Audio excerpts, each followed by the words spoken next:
Baik, Assalamualaikum warahmatullahi wabarakatuh. Perkenalkan, nama saya Afif Ziktur Nazwan, berasal dari kelas 1E, PKI 1E, berNIM 248413068. Di sini saya akan menjelaskan buku tentang Everything About Overthinking yang ditulis oleh R.D. Asti, yang dicetak oleh Cesar Media Pustaka. Ukuran ini berukuran 13,5 kali 20 cm. Buku ini menjelaskan tentang overthinking.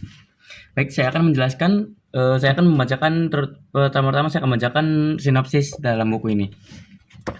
Everything About Overthinking adalah menyesali kejadian masa lalu dan terlalu memikirkan hal buruk yang akan terjadi di masa depan.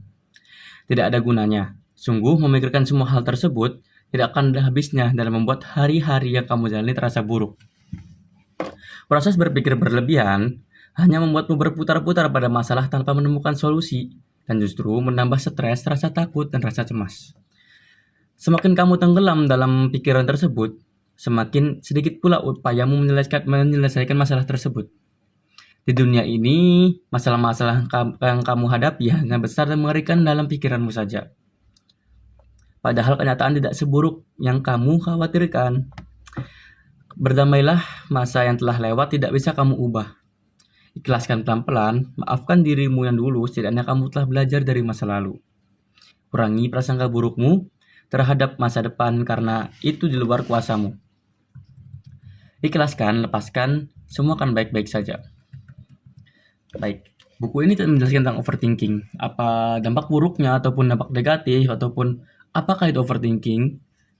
Dalam buku tersebut ada kata-kata melepas belenggu pikiran berlebihan dan rasa cemas. Karena belenggu dan pikiran berlebihan itu adalah overthinking. Baik, saya akan menjelaskan sedikit yang ada dalam buku ini. Yang pertama adalah, apa itu overthinking? Buku ini menjelaskan definisi overthinking sebagai kebiasaan berpikir berlebihan atau suatu masalah, baik mengenai masa lalu, masa depan, maupun skenario yang tidak mungkin pernah kita bayangkan sebelumnya. Overthinking ini sering dikaitkan dengan stres, kecemasan, dan ketidakmampuan untuk fokus pada momen ini. Yang kedua adalah dampak negatif overthinking. R.D. Asti sebagai penulis buku ini membahas bagaimana overthinking dapat mempengaruhi berbagai aspek kehidupan seperti kesehatan mental. Kesehatan mental menyebabkan stres kronis, kecemasan, bahkan depresi. Yang kedua adalah mengganggu kesehatan fisik. Kesehatan fisik ini adalah memicu kelelahan, gangguan tidur, hingga masalah kesehatan seperti tekanan darah tinggi. Yang ketiga ada hubungan sosial. Hubungan sosial ini adalah mengganggu interaksi sosial karena terlalu banyak menganalisis atau khawatir akan pendapat orang lain. Yang ketiga adalah mengganggu produktivitas, yaitu menghambat pengambilan keputusan dan mengurangi kemampuan untuk menyelesaikan masalah tugas dengan efisien. Adapun yang ketiga itu penjelasan tentang penyebab overthinking. Apa sih yang menyebabkan overthinking? Nah, buku ini mengeksplorasi faktor-faktor yang menyebabkan seseorang overthinking. Yang pertama adalah pengalaman yang masa lalu yang traumatik. Yang kedua adalah perfeksionisme dan rasa takut membuat kesalahan. Yang ketiga adalah kekhawatiran tentang masa depan. Adapun terakhir adalah lingkungan sosial yang terlalu krisis atau kompetitif. Nah, yang keempat, R.D. Asti ini menyantumkan dalam buku ini adalah mengidentifikasi pola overthinking. R.D. Asti membantu para pembaca buku ini mengenali tanda-tanda overthinking. Contoh adalah mengulang-ulang skenario di kepala. Adapun sulit mengambil keputusan karena takut akan konsekuensinya. Yang ketiga adalah terlalu memikirkan komentar atau tindakan orang lain.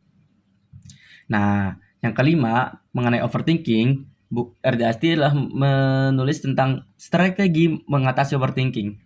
Ini sangat penting untuk orang-orang yang mungkin terlalu berpikir berlebihan atau overthinking. Strategi mengatasi overthinking yang pertama adalah mindfulness. Mindfulness adalah fokus pada momen saat ini untuk menghentikan pikiran berlebihan. Ada yang kedua adalah journaling. Journaling adalah menulis pikiran dan kekhawatiran untuk membantu memproses emosi. Yang ketiga adalah membatasi waktu berpikir. Batas waktu berpikir ini apa? Mengatur waktu khawatir untuk mengendalikan kapan, seberapa lama Anda boleh memikirkan suatu masalah. Adapun yang terakhir adalah berpikir positif.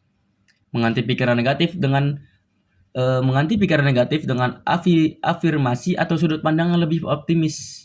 Nah, adapun penjelasan yang keenam dalam buku ini adalah melepaskan penyesalan dan ketakutan. Nah, salah satu inti buku ini adalah ajakan untuk melepaskan rasa penyesalan atas kesalahan masa lalu dan ketakutan akan masa depan. Penulis menekankan pentingnya hidup di masa kini dan menerima bahwa tidak semua hal dapat dikendalikan.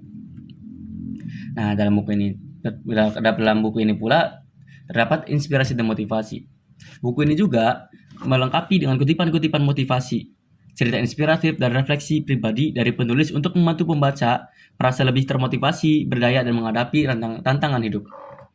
Nah, format dalam buku ini ditulis dengan gaya bahasa yang sangat ringan, hingga mudah dibaca dan mudah dipahami, dan cocok untuk pembaca dari berbagai latar belakang. Selainnya itu dapat latihan praktis yang dapat diterapkan langsung dalam kehidupan sehari-hari. Nah, kesimpulan dari buku Everything About Overthinking adalah buku yang relevan siapa saja ingin memahami dan mengatasi kebiasaan berpikir berlebihan. Dengan strategi yang sederhana namun efektif.